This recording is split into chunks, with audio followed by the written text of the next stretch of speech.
जन्माला आलो हीच आमची चूक होती का, म्हणून माझ्या नवऱ्याला मारलं गेलं। अहिल्यानगरच्या रस्त्यावर जेव्हा एका अश्रू ढाळणाऱ्या पत्नीचा हा टाहू ऐकू येतो ना, तेव्हा तो फक्त एका कुटुंबाचा आक्रोश राहत नाही, तो अवघ्या समाजाला विचार करायला लावणारा एक प्रश्न बनतो। अहिल्यानगर शहरात एक अशी धक्कादायक आणि सुन्न करणारी घटना घडली आहे, जिने संपूर्ण महाराष्ट्राला आता हादरून सोडलंय। महानगरपालिकेच्या विद्युत विभागात कंत्राटी कर्मचारी म्हणून काम करणाऱ्या धीरज परदेशी यांची अत्यंत निर्घृणपणे हत्या करण्यात आली आहे आणि हत्येचं कारण ऐकून तुम्ही देखील थक्क व्हाल। पण आता प्रशासन ऍक्टिव्ह मोड मध्ये आलंय, पण आरोपींना खरंच शिक्षा भेटेल का आणि अहिल्यानगरमध्ये सध्या काय चालू आहे, योगीचा बुलडोजर पॅटर्न महाराष्ट्रात काम करेल का, तेच व्हिडिओमध्ये जाणून घेणार आहोत, त्यामुळे शेवटपर्यंत नक्कीच बघा। नमस्कार, मी पूजा आणि तुम्ही बघताय सत्य पे सत्ता, प्रश्न तुमचे आवाज आमचा। तर ही संपूर्ण घटना अशी घडली की शुक्रवारी संध्याकाळी मुकुंदनगर दर्गा दायरा परिसरातील कब्रिस्तानमध्ये धीरज परदेशी हे आपल्या कर्तव्यावर होते, आपली ड्युटी बजावत होते। विद्युत पोल दुरुस्तीचे काम करत असताना अचानक काही हल्लाखोर तिथे येतात आणि धीरज यांच्यावर जीवघेणा हल्ला करतात। हल्ल्यानंतर ते नराधम पसार होतात। गंभीर अशा जखमी अवस्थेत धीरज यांना तातडीने रुग्णालयात दाखल केलं जातं, पण उपचारादरम्यान त्यांची प्राणज्योत मावळते, त्यांचा मृत्यू होतो। कामावर गेलेला माणूस घरामध्ये तिरडीवर परततो तेव्हा त्या कुटुंबावर काय बेतलं असेल। धीरज यांच्या पत्नीने केलेला आरोप पोलिसांच्या तपासाची दिशा आणि या घटनेचे गांभीर्य दोन्ही वाढवणार आहे। धीरज हे हिंदुत्ववादी विचारांचे होते, म्हणूनच त्यांचा काटा काढण्यात आला का, हा सवाल आता संपूर्ण अहिल्यानगर विचारतोय आणि संपूर्ण महाराष्ट्र विचारतोय। धीरज यांच्या मृत्यूनंतर संपूर्ण अहिल्यानगरमध्ये तणावाचं ढग जमा झालंय। वातावरण एवढं चिघळलंय की हिंदुत्ववादी संघटना रस्त्यावर उतरल्या असून शहरात बंदचा इशारा देण्यात आलाय।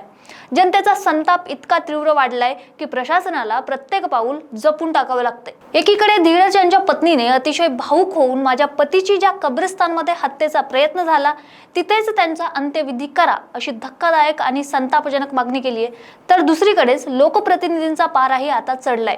आमदार अक्षय कर्डिले यांनी थेट शब्दात इशारा दिलाय की या आरोपींना गजाआड ठेवून चालणार नाही, यांची थेट मुंडकी छाटा किंवा मुंडकी छाटली पाहिजे।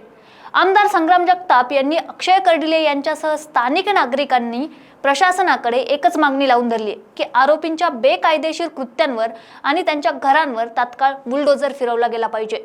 उत्तर प्रदेशच्या धर्तीवर महाराष्ट्रातही या गुन्हेगारांचा हिसाब जागेवरच झाला पाहिजे। हल्ल्याची घटना घडताच भिंगार कॅम्प पोलिसांनी तपासाची चक्रे फिरवली आणि ती पण वेगाने फिरवली। काल रात्रीच फरार झालेल्या मुख्य 4 आरोपींना मुसक्या आवळून बेड्या ठोकण्यात आल्या आहेत। कोण आहेत हे आरोपी, तर युनुस शेख, मेहरा सय्यद, सिराज सय्यद, मुस्तकीम सय्यद या नराधमांना रविवारी रात्री उशिरा न्यायालयात हजर करण्यात आलं। घटनेचं गांभीर्य लक्षात घेऊन न्यायालयाने या आरोपींना तब्बल 10 दिवसांची पोलीस कोठडी सुनावली आहे।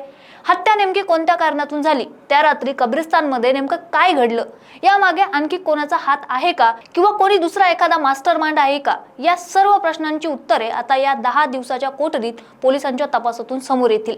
पण प्रश्न फक्त अटकेपुरता मर्यादित नाहीये। लोकप्रतिनिधी आणि नागरिकांच्या मागणीनंतर आता प्रशासनानेही आपला मोर्चा आरोपींच्या बेकायदेशीर मालमत्तांकडे वळवलाय। नागरदेवळे ग्रामपंचायत प्रशासनाने आरोपी मुस्तकीम ख्वाजमिया सय्यद, बेहराज इब्राहिम सय्यद आणि सिराज इब्राहिम सय्यद यांच्या घरांवर अतिक्रमणाचा कायदेशीर नोटिसा चिटकवल्या आहेत। महाराष्ट्र ग्रामपंचायत अधिनियम 1959 मधील कलम 52 आणि 53 अंतर्गत ही कठोर कारवाई सुरू करण्यात आली आहे।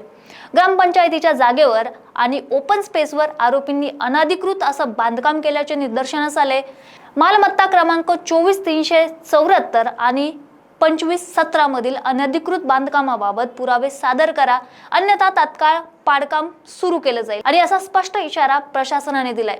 म्हणजेच काय, तर आमदारांच्या बुलडोजर कारवाईच्या मागणीला प्रशासनाने हिरवा कंदील दाखवलाय आणि आता या नोटीस बजावण्यापासून ते प्रत्यक्ष बुलडोजर फिरवण्यापर्यंत प्रशासन किती वेगाने पुढे जाते याकडे संपूर्ण अहिल्यानगर जिल्ह्याचेच नाही तर महाराष्ट्राचं लक्ष लागून आहे। एका निष्पाप कर्मचाऱ्याचा जीव गेलाय, एका हिंदुत्ववादी तरुणाची हत्या झाली आहे। आता फक्त अटक आणि बेकायदेशीर प्रक्रिया पुरेशी नाही, तर अशी कठोर कारवाई झाली पाहिजे जी पुढच्या गुन्हेगारांच्या मनात धडकी भरवेल। धीरज परदेशी यांना न्याय मिळणार का आणि आरोपींच्या घरावर खरंच बुलडोजर चालून हे असले धर्माच्या नावावर होणाऱ्या हत्या खरंच थांबणार आहे का? मंडळी, तुम्हाला काय वाटतंय कमेंटमध्ये नक्की सांगा, कारण त्यामुळेच कळतं की महाराष्ट्र काय विचार करतोय. आणि अशाच विश्लेषणासाठी बघत राहा सत्य पे सत्ता. प्रश्न तुमचे, आवाज आमचा. 2 महिन्यानंतर सिंगापूर ब्रांचला प्रमोशन होतंय तुझं. कॉंग्रॅच्युलेशन्स. काय ग, तुला आनंद नाही झाला? मॅडम, तुम्हाला माहितीच आहे की मला पीसीओडीचा त्रास आहे. दिवसभर फटीग असतो, सारखा मूड स्विंग होतो. उगाच एवढी जबाबदारी कशाला घ्यायची? अगं, एवढं सिरियस नाहीये ते. त्यावर सोपा उपाय आहे, डॉक्टर चाटेज होमिओपॅथी क्लिनिक. अगं, किती जणींनी तिथे उपचार घेतलेत. महाराष्ट्रात अनेक ठिकाणी त्यांच्या शाखा आहेत.